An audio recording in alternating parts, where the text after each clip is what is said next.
लाखों प्रकार से समझाते देवी, हम लोग कहते हम दुखी, लेकिन हमसे ज्यादा कई लोग दुखी हैं। अगर देखा जाए संसार में तो हमसे ज्यादा दुखी हैं। रानी, एक दूसरे को देख करके सब जीते हैं कि दीन कहे धनमान सुखी, धनमान कहे सुख राजक भाई।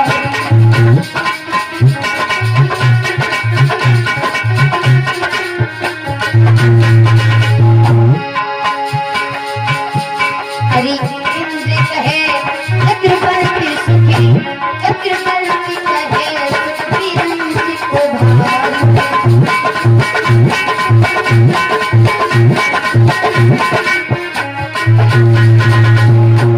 लेकिन कभी तुलसीदास कहे भैया कहा, लेकिन कभी तुलसीदास कहे हरि नाम बिना सब जीव दुखारी।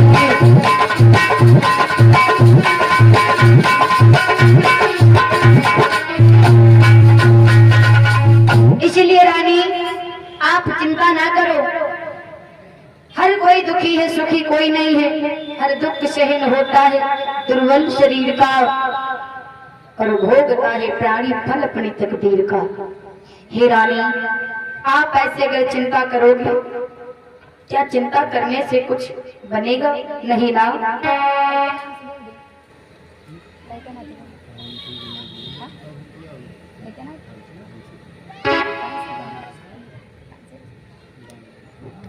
और इसी बीच मानी सम्मानी बिटिया प्रांसी जी की ओर से जो दानपुर से आई हुई हैं, इनके द्वारा सादर ये 51 मुद्राएं और सादर भगवान के चरणों में फल समर्पित हुए हैं। भगवान सुख शांति प्रदान करे, वैसा ये आशीर्वाद है बिटिया जी के लिए। प्रेम शिवली गोविंद भगवान की।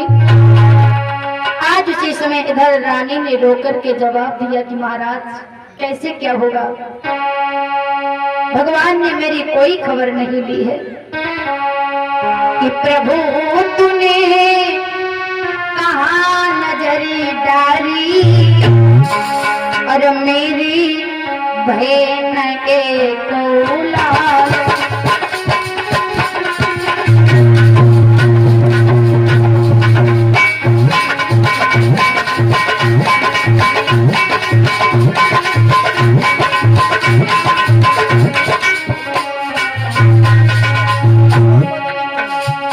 और इसी बीच अली मोहम्मद पकरिया निवासी की द्वारा सादरी 51 मुद्राओं का दान हो रहा है। भगवान सुख शांति प्रदान करे, कमलाकांक्षा है भैया जी के लिए।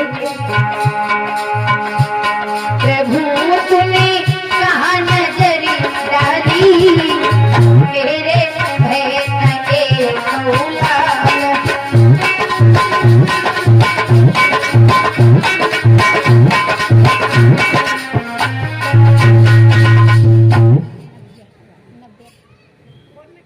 और इसी बीच मानी सम्मानी छोटी सी गुड़िया जी की ओर से सादर महाराज 51 मुद्राएं और हरि राम भजन की महाराज पुस्तक समर्पित की है।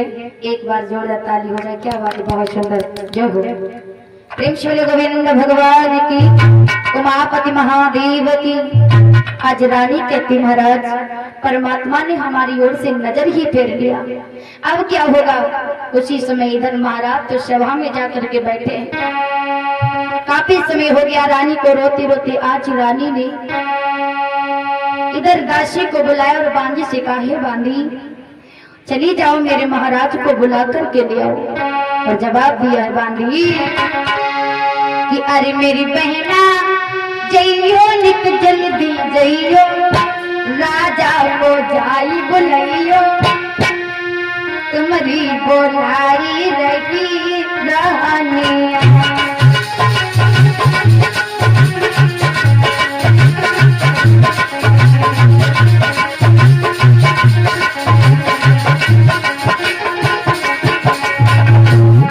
कहती है बांधी सभा में जाना, मेरे महाराज को बुला करके लिया था। बांधी जइयो जइयो, राजा को तेरी बुलाइयो, जल्दी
के परिवार से आदरणीय इस मुद्रा प्रदान हो रहा, भगवान सुख शांति प्रदान करे। अरे बहना जइए शहादत जइए, राजा को तेरी बुलाइए, जल्दी बुला भी रहिए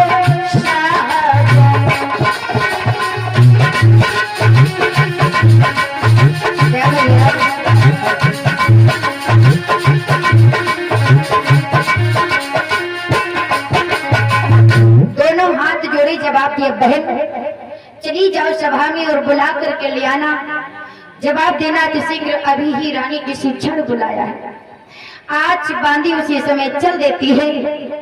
धीरे धीरे बांदी जाकर के राजा के दरबार में पहुंची और समझा करके जवाब दिया, महाराज अभी अभी अतिशीघ्र तुम्हें महारानी ने महलों में बुलाया है। आज उसी समय महाराज जैसे महलों के अंदर प्रवेश करते हैं तो सुनीति आज खड़ी हुई है और आज कलिंगा को नवाया बिठा लिया और समझा करके जवाब दिया है कि हे स्वामी मेरी एक बात मानो। क्या आपको बुरा ना लगे तो एक बात कहना चाहते हैं। महाराज इसे टालना नहीं टालूंगा रानी, बताओ क्या बात है। आज आंखों में आंसू भर के सुनीति बोली, महाराज इतने दिन हो गए कोई संतान नहीं हुई, हमारी वजह से आपके कुल में दाग लग रहा है। मैं नहीं चाहती कि आपकी कुल में दाग लगे, पूरा राज्य शोभा नहीं दे रहा, सोना पड़ा है। महाराज मेरी बात मानो, आप दूसरा विवाह करें। महाराज जुटान बात कहने लगी, रानी क्या कह रही हो, दूसरा विवाह? अरे दूसरा विवाह करके क्या मैं अपनी बर्बादी करूंगा? नहीं रानी, मैं दूसरा विवाह नहीं करूंगा। जवाब दिया महारानी, महाराज यदि आप दूसरा विवाह कर लेंगे तो नहीं हमारे तो दूसरी रानी के गर्भ से तो कोई औलाद होगी, उससे आपका नाम तो चलेगा। मेरी बात मानो महाराज कि पिया मानो बात हमारी, ब्याह तुम दूजो करो पिया मानो।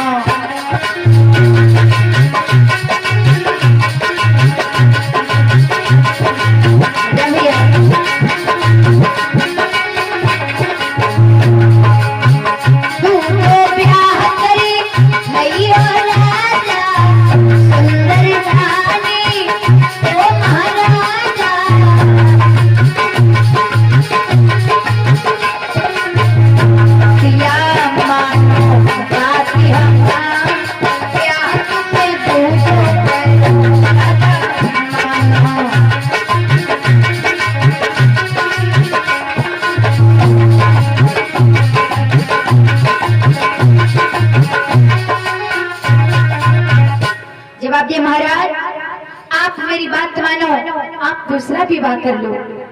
महाराज ने समझाया कि सुनीति अगर मैं दूसरा विवाह कर लूंगा तो तुम्हारी खराबी हो जाएगी, बर्बादी हो जाएगी। जिस घर में दो नारियां होती हैं उसके दो चूल्हे जलते हैं, जिस घर में दो चूल्हे जलते हैं तो दो नालियां बहती हैं। इसीलिए मेरी बात मानो, आप विवाह के लिए यहाँ बिना भरवाओ रानी।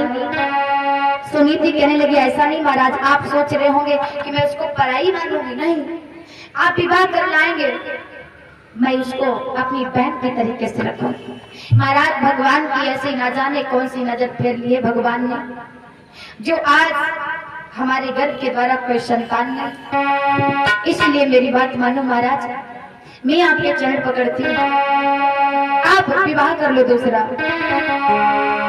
और रानी कहने लगी,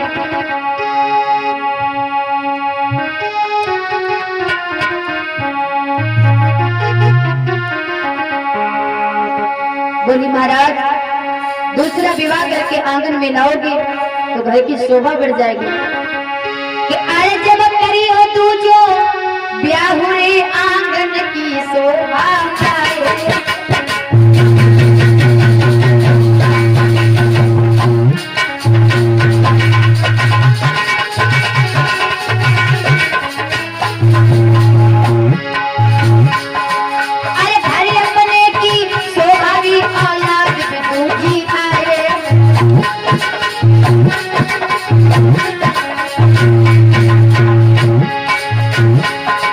महाराज रानी ने हाथ खोलियो समाए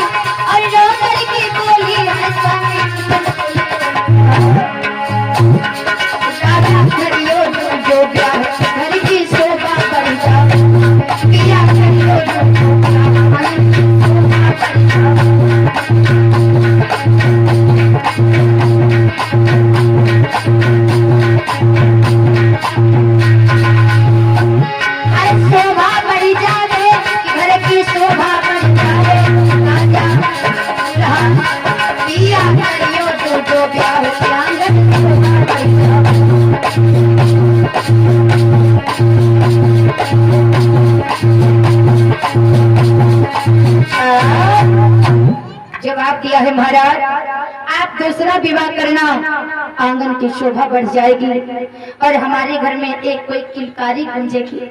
जाओ महाराज, मेरी बात मानो, दूसरा विवाह कर लो। आज रानी ने मजबूर कर दिया महाराज को। जवाब दिया, ठीक है, यदि आपका ऐसा कहना है तो मैं दूसरा विवाह करूंगा। और आज उसी समय महाराज उत्तानपाद वहां से चल देते हैं।